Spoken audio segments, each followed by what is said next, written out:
Bonjour à tous. Merci d'être présents, nombreux à nous suivre sur KTV, le live Facebook de KTV, mais également sur Kwezi FM. Ce matin, nous l'avons annoncé depuis hier que nous allons recevoir le préfet de Mayotte, Jean-François Colombet, qui est avec nous. Monsieur le préfet, bonjour et bienvenue. Bonjour. Alors, pour démarrer cette interview, monsieur le préfet, le Premier ministre a pris la parole hier et a annoncé que l'ensemble du pays sera déconfiné à partir de lundi 2 juin avec une phrase: la liberté va enfin redevenir la règle et l'interdiction deviendra l'exception. On sait que le territoire de Mayotte n'a pas suivi le rythme du territoire national. Est-ce qu'à partir de lundi 2 juin, on va se mettre en phase avec le pays? Alors, je ne suis pas du tout d'accord avec ce que vous venez de dire, parce que je vais quand même replacer les choses dans leur contexte. Souvenez-vous, le 11 mai dernier, l'ensemble du pays déconfinait. L'ensemble. Et nous avons décidé, dans cette stratégie, de dire non. Il ne faut pas déconfiner le 11 mai. Il faut différer ce déconfinement. Le 18, nous avons sollicité l'arbitrage du Premier ministre pour ouvrir les commerces et en même temps protéger les Mahorais en distribuant avec le conseil départemental 450 000 masques aux populations. Pour le 25, nous avons sollicité l'arbitrage du Premier ministre pour ouvrir les écoles, pour ceux qui le veulent, pour ouvrir les mosquées, et puis pour faire en sorte que la vie reprenne. Et nous avons également obtenu cet arbitrage du Premier ministre. Et hier, que découvre-t-on quand le Premier ministre s'exprime? On découvre du département, le seul département français qui n'avait pas connu le déconfinement le 11 mai, nous sommes aujourd'hui au niveau de Paris, de la capitale de la France. Moi, je vais vous dire, je ne vois pas les choses comme vous les voyez. Je trouve qu'au contraire, il faut rendre hommage à la responsabilité des Mahorais qui ont parfaitement compris ce qui nous protégerait du virus, qui ont parfaitement compris comment nous pourrions retrouver une vie quasi normale. Et donc, le port du masque, les gestes barrières, la distanciation physique, voilà ce qui nous a permis aujourd'hui de nous retrouver au niveau de Paris. C'est, je le crois, un moment très très important pour Mayotte. En même temps, il faut combattre la désinvolture. Il ne faut pas faire preuve de satisfaction. Ça nous fait du bien, parce que bien souvent nous sommes confrontés à des infos qui ne nous mettent pas toujours dans la meilleure des positions sur la scène médiatique. Mais ça nous fait du bien. Parce qu'on a compris, on a travaillé, on a gagné ça. Maintenant, il ne faut pas être désinvolte. Il faut poursuivre l'effort, il faut continuer à se protéger, et il faut regarder comment nous pouvons appliquer toutes les mesures qui s'appliqueront à Paris et à Mayotte, dans les mêmes conditions, pour continuer à protéger les Mahorais. Pierre Bellucci est parmi nous ce matin, le rédacteur en chef de KTV, Kwezi FM. Pierre Bellucci, bonjour et bienvenue. Bonjour Camara, monsieur le préfet. Bonjour. Alors on va effectivement, comme toujours, se dire les choses. Monsieur le préfet, on va commencer par les tests, si vous le voulez bien. Ils sont indispensables actuellement, ils l'étaient déjà depuis le début de cette crise, pour évaluer notamment, dans le contexte actuel des zones rouges et vertes, 3 des 4 critères de définition de ces zones, à savoir l'incidence, le taux de positivité et le R0. Selon nos informations, il y a très peu de tests réalisés ces derniers jours et les chiffres du nombre de tests effectués ont disparu des communiqués de l'ARS. Depuis le 25 mai, nous étions alors à 6400 tests. 4 jours avant, le 21 mai, nous étions, je lis, à près de 6000 tests et le lendemain, à plus de 6000 tests. Il n'y a donc eu que 400 tests environ en 4 jours sur cette période et depuis, nous n'avons plus aucune visibilité. Sur quoi s'est-on basé pour classer Mayotte en zone orange?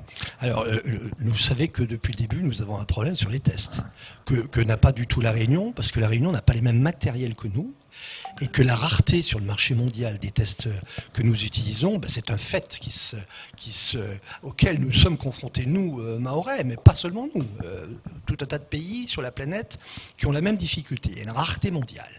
Ensuite, le taux de positivité n'a strictement rien à voir avec le nombre de tests. Si je fais 10 tests et que j'en ai 2 qui sont positifs, j'aurai un taux de 20% de positivité. Mais si vous ne testez pas la grande majorité des personnes qui devraient l'être. On est bien d'accord, mais on en fait plus que 10 par jour quand même. Vous avez vu les chiffres. On a un objectif de 400, le CHM en fait souvent beaucoup plus de 200, le laboratoire privé en fait également. Donc on a, enfin moi je ne suis pas scientifique, je ne suis pas autorité sanitaire, mais on a un nombre de tests qui est probablement pas celui qu'on voudrait avoir, parce que nous sommes confrontés à la rareté du réactif en particulier, mais en même temps, nous en avons suffisamment pour en déduire qu'aujourd'hui, le taux de positivité a diminué sensiblement. L'autorité sanitaire disait hier qu'il avait été diminué par 2 à Mayotte. C'est considérable. Et nous voyons bien aussi, il y a quelque chose qui ne trompe pas, vous avez raison, les tests c'est important, mais la fréquentation du CHM, c'est important aussi. La composition du service de réanimation, c'est important aussi. Tous ces critères sont pris en compte pour mesurer l'évolution du territoire mahorais. Et ils sont aujourd'hui favorables. Et ils nous placent, je le redis, sur le même niveau que Paris. Et peut-être que le virus circule beaucoup moins d'ailleurs à Mayotte qu'il ne circule dans quelques départements de la région de France encore. Est-ce que finalement, monsieur le préfet, on a entendu ce que vous venez de dire, mais au regard de la saturation du CHM, on a encore des problèmes au niveau de l'île d'hospitalisation, du nombre d'Evasan, du peu de tests réalisés ces derniers jours. On n'est pas un peu à nouveau dans le déni. Les élections approchent, on le sait, le 28 juin, le second tour. Le gouvernement pouvait-il vraiment se permettre d'annoncer l'échec d'avoir encore un département en rouge ? Non, mais attendez, je crois que le gouvernement, vous l'avez compris, vous êtes un observateur de la société française. Vous savez très bien que nous sommes dans un monde désormais qui est totalement judiciarisé. On ne va pas s'amuser à tripatouiller les choses. N'allez pas accréditer cette idée, elle est fausse. Non, rien n'a été tripatouillé, c'est la réalité. Moi, le patron du SAMU, les praticiens, le CHM, l'ARS, je les vois tous les jours. Tous les jours, nous avons une cellule de crise. Tous les jours, nous échangeons pour savoir si ça monte, si ça descend. Et tout le monde dit qu'il n'y a pas assez de tests, monsieur le préfet. Et tout le monde ne sait pas depuis et plusieurs tout le monde jours. dit que nous étions à 11 personnes en réanimation au sein du CHM il y a encore 3 jours et qu'aujourd'hui nous sommes moins nombreux. Tout le monde dit que nous n'avions pas d'hélicoptère ici pour transférer les malades d'un centre de soins au CHM. Aujourd'hui nous l'avons. Jamais nous ne l'avons eu. Jamais dans l'histoire de Mayotte nous avons eu ce matériel. Tout le monde dit que nous n'avions pas d'avion sanitaire pour transférer, comme ça se fait de partout en métropole, les malades vers la Réunion. Aujourd'hui nous l'avons. Tout le monde le dit ça. Et il faut en tenir compte, voyez-vous. C'est ça l'évolution favorable sur Mayotte. Parlons d'économie parce que c'est la bonne nouvelle. Il y a quand même eu des bonnes nouvelles hier d'annoncer puisque effectivement on va être aligné sur le territoire national et que le confinement n'est plus respecté. Beaucoup demandaient justement à ce qu'on reprenne l'activité. Quid de l'activité partielle et des aides de l'État de manière générale, l'accompagnement de l'ensemble de l'entreprise, puisque certains ne vont pas pouvoir réouvrir ou en tout cas ne vont pas pouvoir avoir une activité pleine et entière. Non, mais là, je crois que le Premier ministre a été clair. Nous l'avons abondamment dit. On était les premiers pratiquement à mettre en place le soutien économique. D'ailleurs, vous, encore une fois, qui faites votre métier de journaliste, vous voyez bien qu'il n'y a pas des chefs d'entreprise qui sont en train d'hurler à la mort en disant « ça y est, je suis mort, je vais mourir ». On a même mis en place une structure pour regarder ceux qui sont en cessation de paiement, comment on peut encore leur sauver la vie. Donc, ce que nous avons fait ici, nous avons probablement été parmi les plus réactifs. Et nous l'avons fait. Et de la même façon, nous n'allons pas nous arrêter brutalement à soutenir le tissu économique. Vous avez tout à fait raison. Mais là, cela a été dit, cela est acté. Les entreprises qui ne peuvent pas tout de suite retrouver une activité normale continueront d'être soutenues le temps nécessaire par les dispositifs de l'État. On va parler de relance quand même, parce qu'effectivement c'est aussi l'objectif. Maintenant, les déplacements hors de l'Europe, ça a été annoncé hier par le Premier ministre, sont en suspens jusqu'au 15 juin, ce qui signifie qu'aucun échange commercial ne peuvent avoir lieu avec notamment les pays de la zone et de la région avant plusieurs semaines. Comment véritablement relancer l'économie alors que les frontières restent fermées et les échanges régionaux toujours impossibles? Alors, il faut, pour relancer l'économie, qui est déjà relancée dans beaucoup de secteurs. Regardez le secteur du bâtiment, vous avez des majeurs, vous avez aussi des petites entreprises. On est à un taux de réouverture de chantier qui est quand même intéressant. Qui coûte un peu, c'est vrai, qui coûte de l'argent aux entreprises. Donc ça, il y a probablement un sujet à discuter. Mais le taux de réouverture des chantiers, il est élevé. Et encore une fois, nous n'avons pas à rougir de ce qui se passe en métropole. Puisqu'ici, nous avons anticipé cette situation. Là où vous avez complètement raison, c'est qu'on ne pourra pas tenir ainsi longtemps. Donc mon objectif, moi, principal aujourd'hui, après avoir franchi les 3 étapes que j'ai décrites tout à l'heure, dans la prolongation de cette stratégie, c'est de réouvrir les lignes commerciales. Les lignes commerciales, pas affréter un avion, pas un pont aérien. Ouverture de l'aéroport. Il faut réouvrir l'aéroport. Est-ce qu'on a une date? Est-ce que là, Alors, on y va un peu plus clair? moi, j'avais la ministre mardi soir au téléphone pendant 25 minutes. J'ai eu les parlementaires. On est tous sur la même ligne. Il faut qu'on se batte pour obtenir au moins, la semaine prochaine, il faut qu'on obtienne un vol commercial entre Paris et Dzaoudzi pour faire venir d'abord les familles qui sont bloquées en métropole depuis des mois et qui sont dans des situations extrêmement difficiles, pour faire revenir nos étudiants qui prennent l'avion subventionné par le ministère des Outre-mer pour que le billet soit accessible, pour faire revenir aussi des cadres dont certaines entreprises ont besoin, pour faire revenir des matériels qui sont aujourd'hui en rupture et pour lesquels le pont aérien qu'on a mis en place et qui a été extrêmement efficace, tout le monde le dit, eh bien aujourd'hui, avec justement cette reprise de l'activité économique, ne suffit plus. Donc il faut rétablir les liaisons commerciales progressivement, prudemment, comme on l'a toujours fait depuis le 11 mai, tranquillement, sereinement, mais il faut y aller. Ce point de vue est plutôt soutenu du côté de Paris pour le moment? Oui, moi, la ministre est extrêmement... elle a pris des dispositions déjà pour les étudiants mahorais. Vous le savez, les parlementaires se sont mobilisés. La ministre est exactement sur cette ligne. Donc maintenant, il y a une discussion à ouvrir. J'ai encore une visio ce matin après notre entretien avec le ministre de l'Intérieur et le ministre de la Santé. J'en ai une ce soir avec le Premier ministre et la ministre des Outre-mer. Vous voyez, nous n'arrêtons pas de travailler. Tous les jours, nous sommes en contact avec les plus hautes autorités de l'État pour défendre Mayotte, pour faire avancer les dossiers. Et mon objectif, la semaine prochaine, c'est d'ouvrir au moins une liaison commerciale entre Paris et Mayotte. Ça veut dire, monsieur le préfet, parce qu'on a reçu pas mal d'entrepreneurs également qui travaillent avec la région Madagascar et les Comores. Et on le sait, pour l'instant, on est dans le flou, que ce soit du côté de Madagascar ou des Comores. Ça veut dire que aussi, on va ouvrir du côté de Madagascar ou des Comores. Ma priorité, moi, c'est la métropole. Après, il faut regarder la situation sanitaire autour de nous.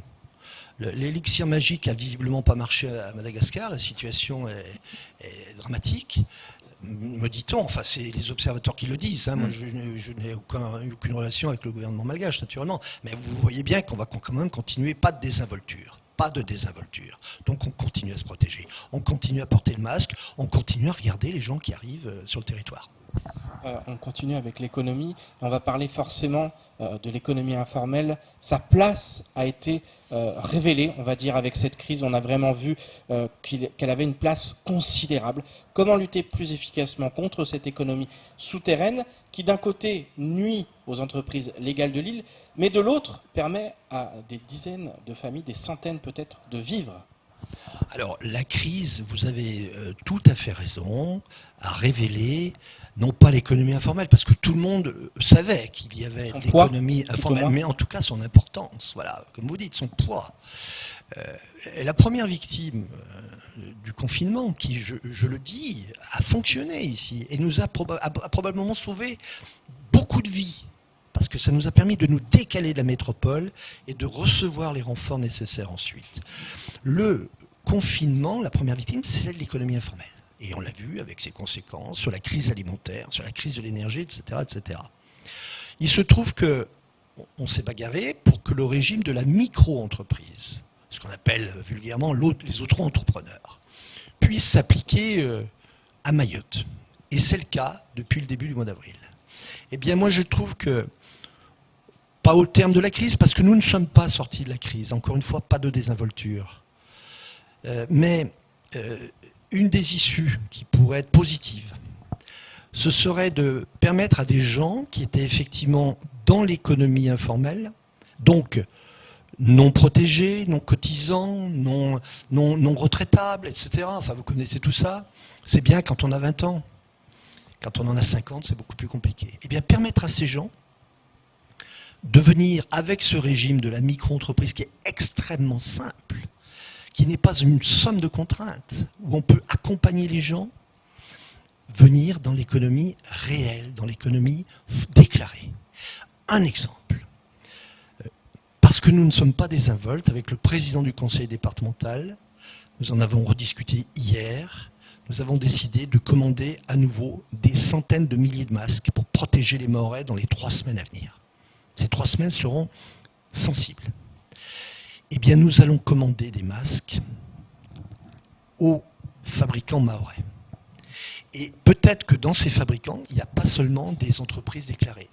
Il y a peut-être aussi une petite couturière qui travaille au fond de sa cuisine, son banga. Et grâce à ce système, grâce à ce régime de la micro-entreprise, elle peut devenir chef de son affaire. Toute petite, toute modeste, mais elle cotise, donc elle se protège. Elle peut ensuite accéder à des formations, donc elle progresse. Et puis surtout, elle est dans l'économie réelle. Et donc quand on a un coup dur, l'État, comme nous l'avons fait avec les 10 000 entreprises qui ont bénéficié du dispositif, pourra venir la secourir pour passer la vague ou le tsunami de crise. Et nous savons que nous en avons souvent malheureusement ici à Mayotte. On entend effectivement ce que vous dites, c'est un statut qui était réclamé depuis longtemps, mais qu'en est-il de toutes les personnes qui ne peuvent pas aujourd'hui travailler parce qu'ils n'ont pas de papier ou alors qu'ils sont encore dans des procédures pour obtenir la légalisation de leur statut sur le territoire? Qu'en est-il de toutes ces personnes qui alimentent en grande partie cette économie informelle? Non, notre politique aujourd'hui n'est pas celle que vous indiquez. Le statut de la micro-entreprise, il est fait pour les gens qui sont de nationalité française ou qui sont avec un titre de séjour valablement délivré et une autorisation de travailler. Voilà, c'est les conditions. Mais déjà, si on arrivait à traiter tous les gens qui aujourd'hui bricolent dans leur coin pour leur donner une existence juridique et leur permettre de créer leur entreprise. Alors, c'est un grand mot, créer l'entreprise, mais vous voyez ce que je veux dire ? Être régulier, quoi. Les autres, notre stratégie, notre politique, celle que le gouvernement me demande de mettre en œuvre, c'est l'éloignement. Quand vous êtes en situation irrégulière à Mayotte, le sort que nous devons traiter, c'est l'éloignement du territoire national. Parlons des écoles, si vous le voulez bien, monsieur le préfet. Une dizaine d'établissements du premier degré a ouvert cette semaine sur l'ensemble du territoire. Comment l'accueil à l'école va se dérouler à Mayotte, notamment pour tous les parents qui doivent reprendre le chemin du travail, qui ne peuvent pas faire forcément de télétravail, mais qui n'ont pas de solution de garde pour leurs enfants? Alors, l'objectif, c'est de retrouver une vie normale, prudemment. Je crois que sur le sujet des écoles, nous avons été extrêmement prudents. Le recteur a fait un excellent travail en liaison avec les maires. Il faut qu'on soit en confiance. On ne va pas imposer aux familles de venir amener leurs enfants si les familles n'ont pas confiance dans l'école. Donc il y avait du boulot à faire. Et dans quelques communes, ce travail a été fait. Et tout doucement, les élèves retrouvent le chemin de l'école. C'est comme ceci qu'il faut procéder. C'est-à-dire d'abord travailler sur la salubrité de l'école, ensuite travailler sur le protocole sanitaire pour être certain qu'un enfant ne prendra pas plus de risques au sein de l'école que dans son village ou dans son quartier, et ensuite accueillir les familles, leur expliquer et tranquillement, sereinement, recevoir les enfants et retrouver tout doucement le cycle normal. Ce qui va se faire d'ailleurs, puisque nous sommes désormais dans le même régime que les Parisiens, ce qui va se faire pour les collèges. Puisque vous savez, demain, ils vont réouvrir des sur la base du volontariat, alors pas dès ce lundi, il faut qu'on travaille un petit peu, le recteur du travail quand même si les choses seront sans doute plus simples. Mais les 6e et les 5e vont pouvoir être accueillis très rapidement, parce que désormais nous sommes comme à Paris. Collège par collège, encore une fois? Oui, alors le recteur va définir son plan d'approche sur ce sujet, mais la décision politique, la décision de principe, elle est prise. Maintenant, il faut la mettre en œuvre. On a vu effectivement que les parents avaient une certaine défiance. Il y a eu 7 élèves le premier jour, mais ça ne répond pas à la question de ceux qui vont devoir les envoyer à l'école. Il y en a très peu d'ouvertes. Comment ça va se passer? Quelle solution aujourd'hui on peut avoir? C'est ce que je vous expliquais à l'instant. Les choses vont se faire progressivement. Et puis les élus seront prêts parce qu'ils travaillent tous, me dit-on. Les écoles seront saines. Et tout doucement, elles vont réouvrir les unes après les autres. C'est ainsi que nous avons défini notre stratégie. Pas le grand jour, où on ouvre les 197 écoles d'un jour, où on crée des mouvements de foule, des choses qu'on voulait absolument éviter. Au contraire, une progressivité, une ouverture tranquille, sereine, prudente, protégée. Pour l'instant, ça se passe bien, selon vous, dans les écoles? Les échos que j'ai eus, alors, de l'éducation nationale, des maires qui ont ouvert, et des familles, puisque j'ai eu quelques familles en liaison sur ces sujets, oui, ça se passe bien.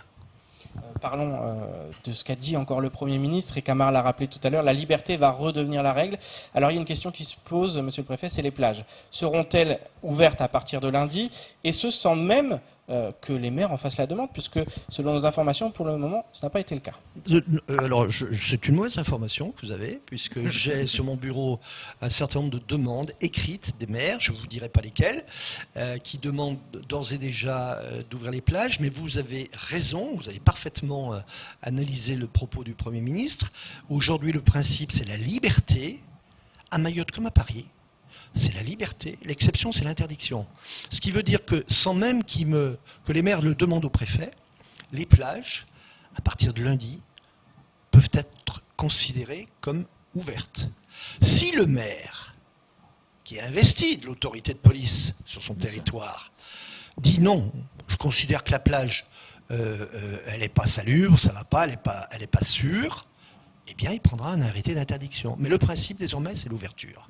C'est la liberté. Et cette liberté, elle s'applique, encore une fois, ici, comme en métropole. Vous l'avez dit, des plages ouvertes la semaine dernière, Monsieur le Préfet, mais pas de volets, pas de feu. Est-ce que c'est toujours le cas à partir de lundi? Mais parce que vous avez bien écouté le propos du Premier ministre hier, vous avez également entendu que le Premier ministre a dit pas de rassemblement de plus de 10 personnes. Un volet à 7. Un volet à 2. Eh bien, un repas à 10, c'est possible. Si nous sommes 10 autour de la table au restaurant, c'est possible. À la condition que la table la plus proche soit à 1 mètre de la nôtre. Donc on peut aller déjeuner, et à partir de mardi, si vous le souhaitez, on pourrait être 10 à table, maximum. Et sur la plage, c'est la même chose. Justement. Un volet à 7, ça a du sens ici à Mayotte? Ça se fait. Vous avez parlé justement de ces restrictions qui sont en train d'être levées. C'était le cas pour les bars et les restaurants. On est un petit peu dans la même configuration, c'est-à-dire du plein air. Quels sont les bars et les restaurants qui pourront réouvrir? On parle de terrasses. Qu'est-ce qu'une terrasse? Il faut que ça soit ventilé, qu'il y ait un toit, pas de toit. C'est une vraie question qu'aujourd'hui. Alors le texte, le décret paraîtra ce week-end. Samedi ou plus probablement dimanche, parce qu'il faut écrire tout ça. Je veux dire ça, ce que nous dit le Premier ministre, c'est la position politique, qui est extrêmement importante, puisque c'est elle qui enclenche tout le reste. Après, il faut le traduire en termes juridiques. Donc le décret paraîtra ce week-end. De ce que je sais, moi, de la rédaction de ce texte, parce qu'évidemment, on est un peu là aussi dans l'anticipation des choses, c'est qu'on parle de terrasse et d'espace ouvert. Donc moi, ce que je propose, c'est que je puisse réunir les professionnels très vite, demain, dimanche, lundi, de façon... Réunis en syndicat d'ailleurs. Tout à fait, ça c'est une extraordinaire avancée, parce que vous savez, quand vous êtes devant le ministre, comme on l'est souvent en visio, que vous voyez d'un côté les Réunionnais qui parlent d'une seule voix, et de l'autre côté les Mahorais qui sont éparpillés parce qu'ils n'ont pas su s'entendre, là je salue franchement l'effort qui a été fait par les professionnels de se regrouper et de mieux faire entendre leur voix. Et donc moi je pense que je vais prendre l'initiative de les voir très très vite, ce week-end, puisqu'on travaille tous les jours, vous savez bien, comme vous. Et nous allons discuter de ça, je vais les écouter. J'ai une petite idée, puisque je crois que le texte va parler d'espace ouvert. Voilà. Donc vous avez prononcé un mot important, espace ventilé, ça nous protège du virus, quoi. Moi j'étais avec Dominique Voynet hier, à déjeuner avec les 2 épidémiologistes de renom qui sont venus travailler ici sur Mayotte. Ils m'ont fait très, très nettement indiquer qu'effectivement, en plein air, on court moins de risques que dans votre studio. En plein air, quand on est proche des gens, et d'une façon générale, c'est bien, on porte le masque. Et là, on ne court plus aucun risque. Justement, une dernière question pour clôturer cette première partie. Est-ce que vous considérez qu'on a des premiers résultats par rapport à cette politique qui a été mise en place, un déconfinement progressif, mais avec un port du masque, pas obligatoire, mais en tout cas extrêmement recommandé un peu partout, et notamment dans les magasins où il est obligatoire? Il ne faut pas fanfaronner, il ne faut pas s'approprier le succès, ce serait une erreur majeure. Moi, je dis...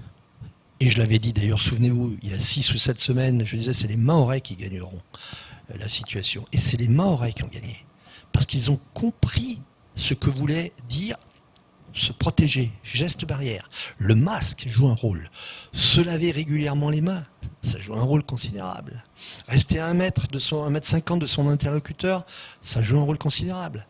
Ne pas faire un sport collectif où la sueur se mélange, etc., ça joue un rôle considérable. Tout le monde n'a pas compris ça. Mais la grande majorité l'a compris. C'est sans doute ce qui nous met aujourd'hui dans une position favorable. Monsieur le préfet, une question a été posée, d'ailleurs tout à l'heure, mon cher Pierre Bellucci l'a frôlé, par rapport aux étudiants, l'aéroport à partir de la semaine prochaine. Mais est-ce que là, parce que là vous avez parlé d'ouverture de l'aéroport, mais est-ce qu'il y aura un affrètement que pour les étudiants ? Alors les deux options sont possibles. Soit effectivement c'est ce qu'on est en train d'étudier, ce que la ministre est en train de regarder, soit il y aura un vol dédié, spécial pour les étudiants, soit comme c'est le cas à La Réunion, il y aura une partie de l'avion qui sera réservée pour les étudiants qui veulent regagner Mayotte. En plus, tous ne veulent peut-être pas revenir le même jour.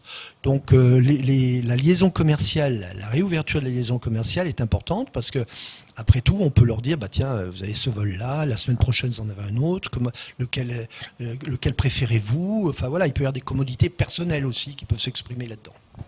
Monsieur le préfet, on met entre parenthèses pendant quelques minutes, en attendant les questions des auditeurs, le déconfinement. On va parler d'immigration, on va parler de sécurité. Commençons par la sécurité. Hier, vous avez signé une convention avec le conseil départemental pour la mise en place de groupes de médiation citoyenne qui font partie d'un plan plus large. Alors c'est un plan qui avait été annoncé juste avant le confinement au mois de mars dernier. Vous avez dit qu'il s'agissait d'un vrai plan contre l'insécurité. Pourtant, ce plan se ressemble à s'y méprendre à ceux qui ont été annoncés, les nombreux qui ont été annoncés ces dernières années. Est-ce qu'on n'est pas un peu sur du recuit, monsieur le préfet ? Alors, vous savez, en matière de sécurité, les choses tournent souvent autour des mêmes thèmes. Cela étant, il me semble qu'on fait preuve d'innovation. C'est ce que je pense, sur ce sujet. Pourquoi ? D'abord parce que nous allons maintenir notre effort pour réprimer les voyous. Ça, c'est le premier objectif, c'est ce que vous avez dit, c'est le premier pilier du plan.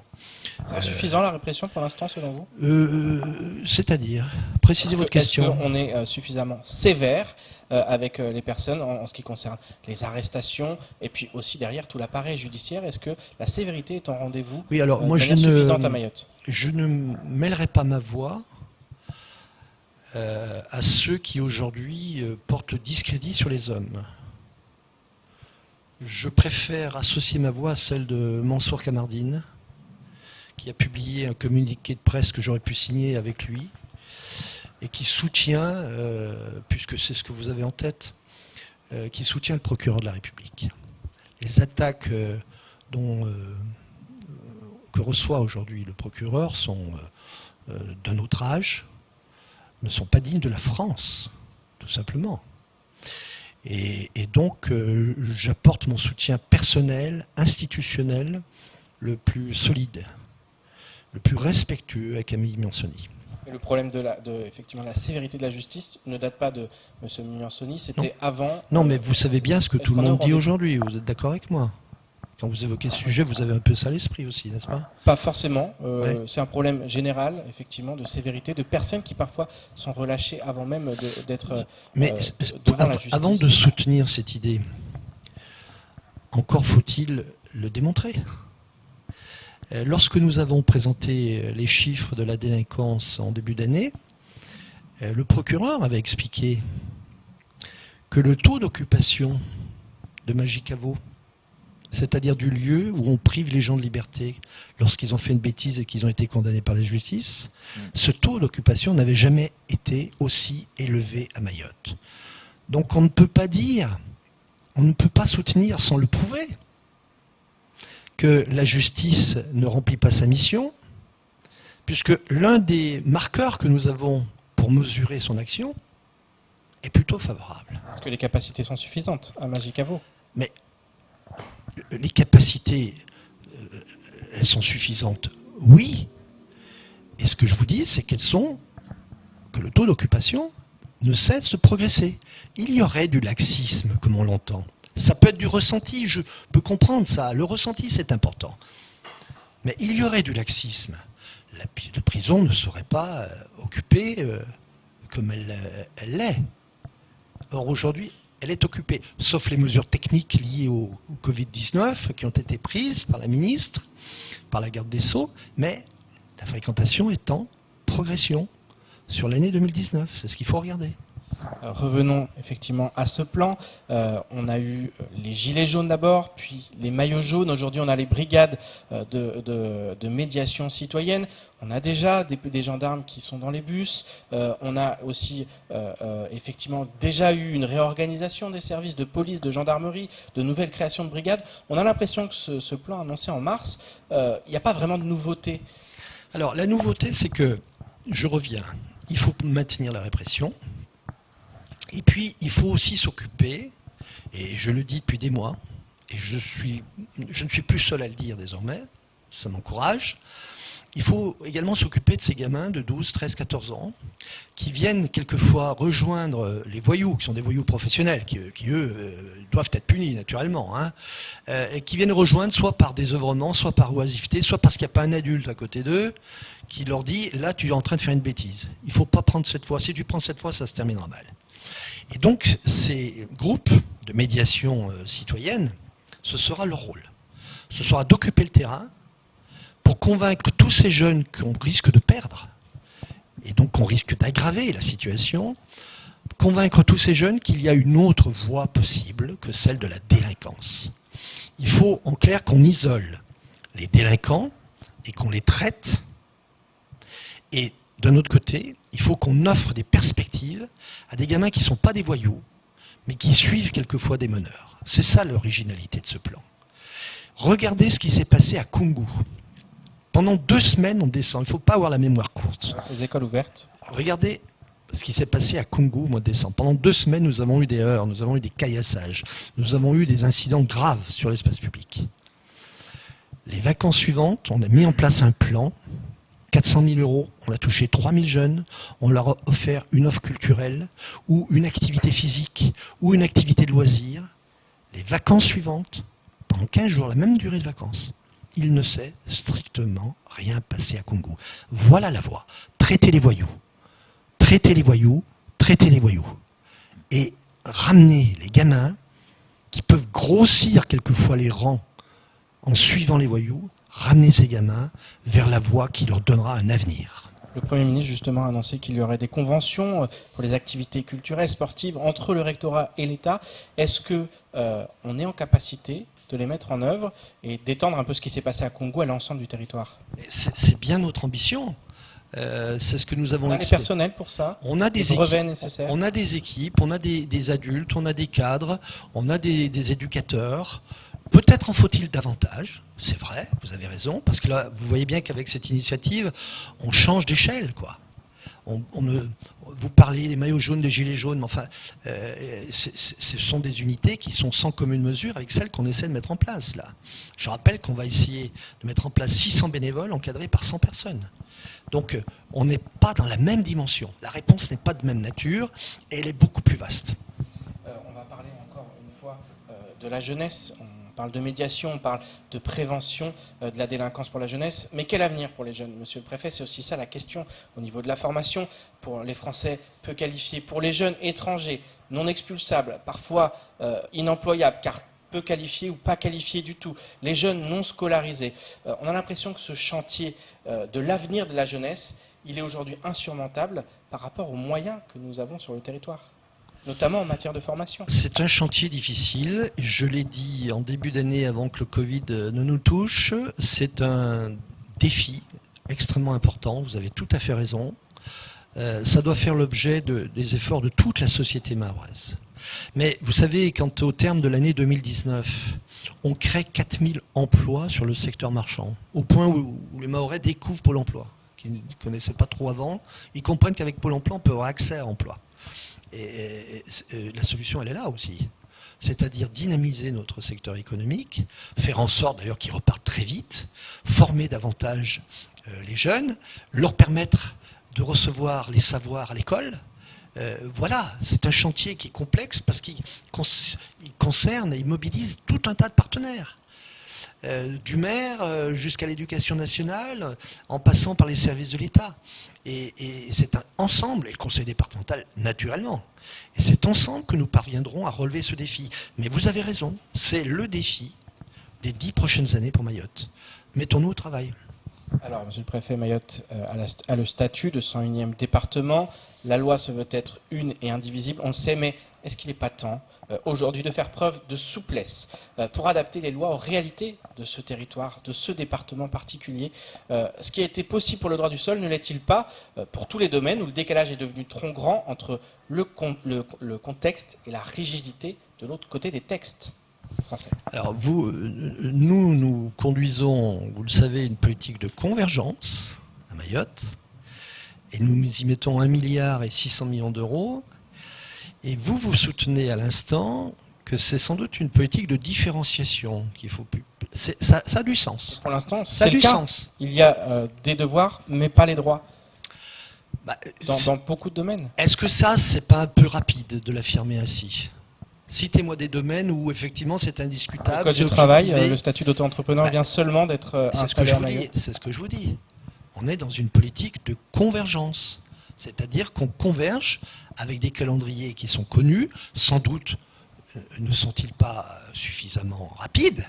On peut être d'accord là-dessus. Mais il y a des calendriers qui sont établis, et au terme de ces calendriers, les droits qui sont applicables à Mayotte et ceux qui sont applicables dans le reste du territoire national auront convergé. On est engagé dans cette voie. Après, c'est la question du rythme. Est-ce qu'il faut aller plus vite? Ça, c'est un sujet qu'il faut trancher sur le plan politique. Alors parlons d'autres exemples. Prenons l'espace Schengen. Mayotte n'y est pas affilié. Parlons aussi des personnes qui ne peuvent pas circuler sur l'ensemble du territoire. On est dans des exceptions. Il n'y a, semble-t-il, pas de convergence. Pourquoi ne pourrait-on pas, dans certains domaines, comme justement la justice des mineurs, adapter aux réalités du territoire? Oui, ça fait partie effectivement des solutions possibles. Ça doit faire l'objet encore il faut affiner les choses quand même, parce que c'est bien de poser l'idée, mais après il faut regarder la faisabilité de l'idée. Il ne s'agit pas non plus de déraciner des gens. Vous savez, on connaît bien l'histoire de notre pays, on connaît les étapes qui ont été douloureuses quelquefois pour certaines régions. Il ne faut pas commettre les mêmes erreurs que celles qui ont été commises précédemment. Donc tout ça se pèse. Tout ça se travaille, mais il y a des pistes, effectivement, et celle que vous venez de citer en est une. Parlons de diplomatie maintenant. Sauf erreur de notre part, il n'y a pas eu de réponse de la part du gouvernement comorien à l'appel du ministre des Affaires étrangères, Jean-Yves Le Drian, qui justement a demandé à l'Union des Comores d'accueillir à nouveau ses ressortissants. Est-ce qu'on y voit un peu plus clair sur la position aujourd'hui des Comores sur cette question des reconduites? Oui, le ministère des Affaires étrangères est à l'œuvre. Il est en train de discuter fermement aujourd'hui avec nos amis de l'Union des Comores pour que soit rétabli l'éloignement des ressortissants comoriens vers leur territoire national. Voilà. Sans doute serons-nous en situation d'appliquer certaines conditions, de garantir, par exemple, que les gens que nous reconduisons dans leur pays ne sont pas porteurs du virus, des choses comme ça. L'évolution de notre situation à Mayotte va probablement jouer en notre faveur aussi, mais la discussion est en cours et elle est sérieuse. Le MAE, comme le lui a demandé le président de la République, est en train de faire l'effort parce que nous avons besoin de reprendre le rythme des éloignements. Nous ne pouvons pas laisser la situation en l'état. Il faut qu'à nouveau, nous puissions reconduire à la frontière des gens qui n'ont aucun titre à séjourner sur le territoire national. On va parler de l'accord cadre. La deuxième réunion, elle est prévue, entre les différents protagonistes, elle est prévue à la fin du mois de juin. Si sa tenue est fortement remise en cause, il y a quand même une question qui se pose aujourd'hui, c'est quelle est la position du gouvernement français dont vous êtes le délégué par rapport à cet accord cadre? Est-ce qu'il a encore du sens aujourd'hui, étant donné l'attitude de l'Union des Comores? Oui, et c'est ce que je viens de vous dire à l'instant. C'est-à-dire que quand deux pays discutent, il y a un contexte. Et puis, il y a des éléments qui jouent contre vous, d'autres qui vous aident à faire avancer vos positions. Dans le cadre de cette discussion sur l'accord cadre, vous voyez bien qu'il y a des choses qui constituent des atouts pour nous permettre de retrouver sur le sujet de l'immigration irrégulière une relation normale avec l'Union des Comores. On va passer aux questions des autres auditeurs, monsieur le préfet. On va revenir, monsieur le préfet, si vous le souhaitez, à cette médiation citoyenne. Dimanche 31, il va y avoir une marche en Petite Terre contre les violences que subissent la population de la Petite Terre. Aujourd'hui, quand on parle de ces comités de surveillance, même si dérapage il y a eu, on va laisser la justice faire son travail. Mais est-ce que ce n'était pas l'occasion, monsieur le préfet, de se rapprocher un peu de ce comité de surveillance et de recadrer les choses ? Alors d'abord, quand il y a effectivement des gens qui descendent sur l'espace public ou qui tentent de s'organiser pour exprimer une position, il faut les écouter. Moi, mon premier réflexe, c'est de dire comment pouvons-nous travailler différemment pour que les citoyens n'éprouvent pas le besoin soit d'exprimer leur opinion en manifestant, soit en étant le soir, quelquefois, sur l'espace public. Moi, c'est mon premier réflexe. C'est-à-dire, qu'est-ce qu'il faut changer ? Comment adapter notre réponse ? Comment être plus efficace ? Mais ce questionnement, moi, que j'ai, tous les responsables des services de gendarmerie et de police l'ont également, en permanence. En permanence, nous faisons en sorte de nous adapter à la violence qui caractérise quand même cette société, à la délinquance, même si, mais je ne rentrerai pas dans ce débat, on peut toujours discuter des chiffres, et on sent bien que l'ambiance est ailleurs. L'ambiance, elle est où les gens ne sont pas satisfaits de la situation. Et nous, ça nous interpelle, ça nous remet en question. C'est notre rôle. Si nous ne nous remettions pas en question, nous ne ferions pas correctement notre travail. Et je peux vous dire qu'au quotidien, puisqu'on se voit quasiment tous les jours avec le général et avec le directeur territorial de la police nationale, nous tentons d'adapter la réponse que l'État apporte aux situations que ne supportent plus les Mahorais. Cela passe sans doute. Il y a des pistes comme ça, là, qu'on est en train de travailler par une présence nocturne plus soutenue. Je pense, nous sommes plusieurs à le penser, De 19h à 5h du matin. il faut que la surveillance, ce qu'on appelle la surveillance générale, c'est-à-dire la présence sur l'espace public, il faut que nous poursuivions nos efforts pour qu'elle soit réelle et qu'elle soit visible. Avec des effectifs en plus. Avec des effectifs qui sont à notre disposition et qui ne sont pas ridicules. Là aussi, il faut objectiver quand on soutient une idée trop générale. Les effectifs que nous avons ne sont pas ridicules et on peut les comparer à d'autres départements. Ce n'est pas mon propos aujourd'hui. Je dis simplement que nous avons sans doute un sujet de surveillance générale. Il faut que les forces, et elles s'y emploient, elles prennent des initiatives tous les jours pour aller dans cette direction et pour occuper davantage le terrain, notamment pendant les périodes sensibles, c'est-à-dire pendant les périodes nocturnes. À 11h du matin, tout va bien. Je veux dire, on n'a pas de problème de vouloir vivre ensemble, enfin beaucoup moins. À partir de 18-19h ou à 22h, c'est différent. Donc voilà les sujets qu'on travaille, la remise en question permanente et la réponse la plus adaptée. Et c'est ce que font aujourd'hui, et je leur rends hommage, les gendarmes et les policiers. Alors, monsieur le préfet, une question est revenue souvent pendant ce confinement. On le savait qu'il y avait des annonces comme quoi on aurait des drones et un avion qui pourrait surveiller aujourd'hui nos frontières. Qu'en est-il aujourd'hui de ces annonces ? Alors, les drones, l'hypothèse a été écartée il y a plusieurs mois parce qu'elle posait des problèmes techniques qui ne nous permettaient pas d'avoir l'anticipation de la réponse, c'est-à-dire qu'on n'allait pas suffisamment loin pour voir arriver, si vous évoquez les Kwassa notamment, pour arriver les Kwassa, donc c'était moins efficace. L'avion, nous l'avons eu en expérimentation, il a produit des effets importants, intéressants, et c'est une piste que nous continuons à travailler. Il y a même des arbitrages qui ont été rendus au plus haut niveau de l'État et qu'il faut désormais concrétiser. Mais l'avion est techniquement beaucoup plus intéressant que le drone. Alors, parlons de ces chantiers qui vont reprendre, les grands chantiers de Mayotte avant ce confinement, notamment la piste longue. Beaucoup d'entreprises mahoraises, notamment les petites entreprises, sont inquiètes en se disant des grands marchés, mais qui finalement ne va pas être à nos faveurs. Est-ce que là-dessus aussi, vous allez être vigilants ? Moi, j'ai appelé déjà toutes les entreprises petites et moyennes de Mayotte à faire l'effort de regroupement. Je pense qu'on peut se faire plaisir en disant oui, vous aurez accès au marché, etc. La réalité est tout autre. La réalité, c'est que tant que les professionnels n'auront pas fait cet effort de regroupement pour répondre par exemple à la commande publique, ça se fait partout. Il faut qu'on ait cette culture aussi à Mayotte. Et ce sera la façon pour ces entreprises la plus efficace pour exister face aux majors, face aux grandes maisons qu'on connaît, il y en a 3-4 ici, et d'exister réellement. Regrouper les forces pour faire en sorte qu'on puisse être... c'est personne, vous savez, en économie. C'est personne. Une petite entreprise avec 3 salariés, elle ne peut pas répondre à la commande publique. C'est très compliqué pour elle. Très compliqué. Même si on a loti les marchés, on fait beaucoup d'efforts, mais c'est très compliqué. C'est de la paperasse. C'est de la contrainte technique.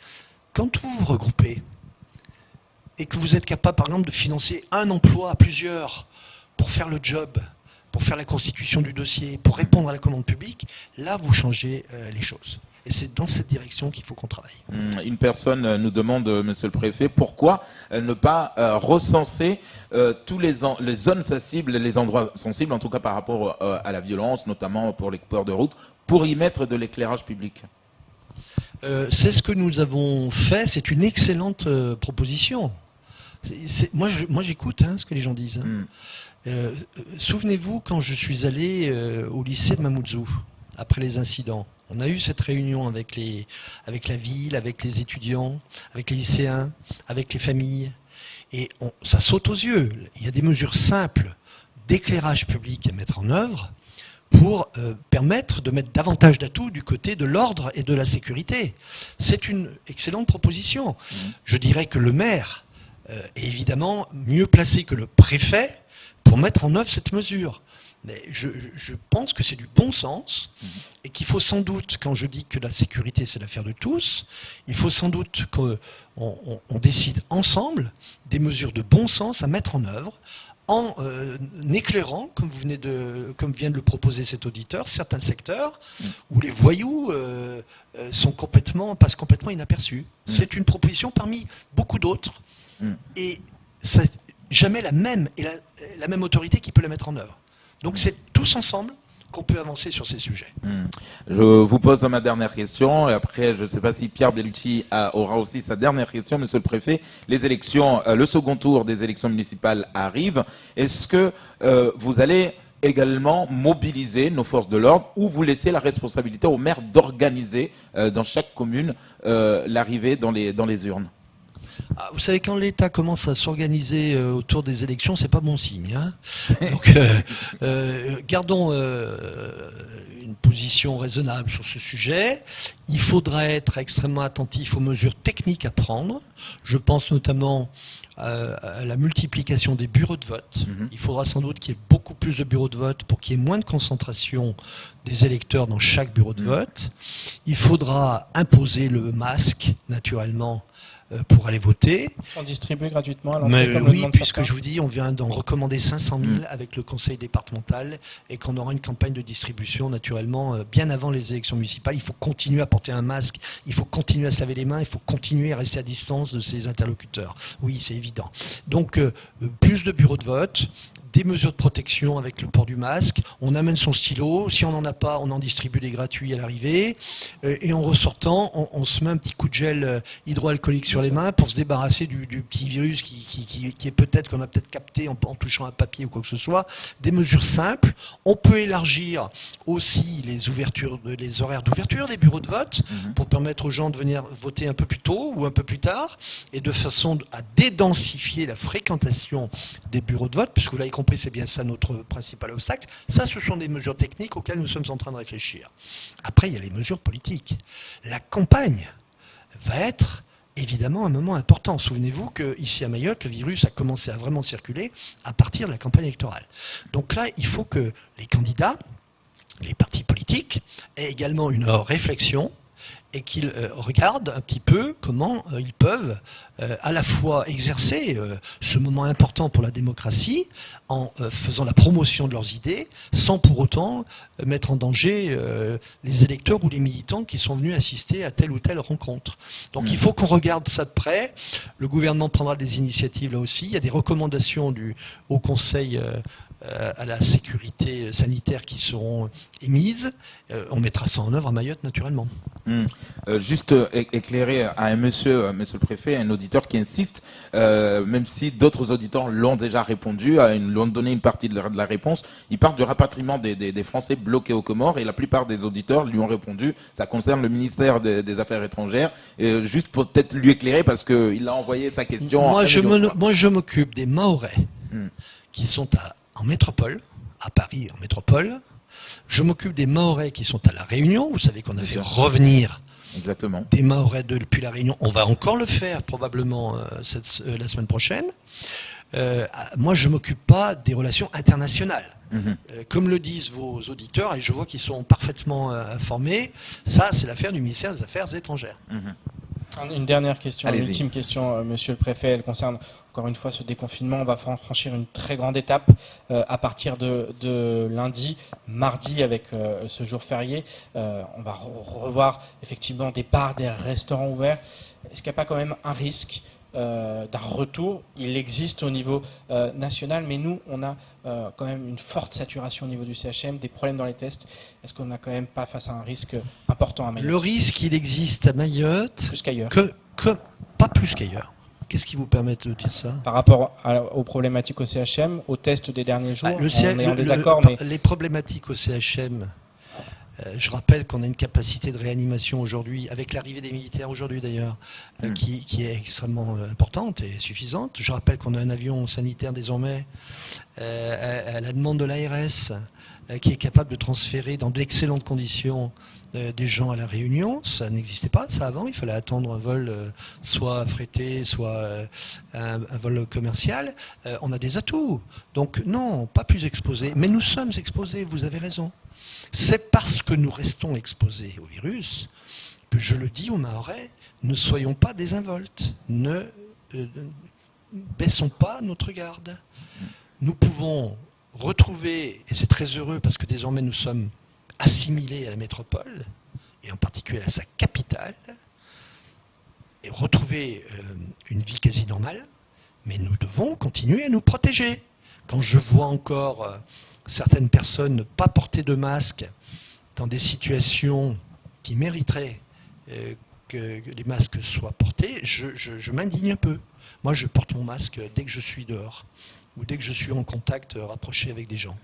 Il faut se protéger, il faut se laver les mains, il faut garder ses distances et il faut porter un masque. Le Premier ministre l'a dit d'ailleurs hier. Vous avez été attentif à ce qu'il a dit. Portons les masques. Avec le président du conseil départemental, on en commande 500 000 autres. Ça sera gratuit pour tout le monde. Voilà. Il faut continuer l'effort. Merci beaucoup. Merci beaucoup, monsieur le préfet, d'avoir été disponible, d'avoir accepté notre invitation. C'était nécessaire, en tout cas, beaucoup de questions ont été répondues. Et merci aux auditeurs également d'avoir posé leurs questions et de nous avoir suivis massivement ce matin via nos réseaux. Merci beaucoup, monsieur le préfet. Je vous en prie, merci à vous, bonne journée. Ça sera tout pour ce temps de parole spécial Jean-François Colombet.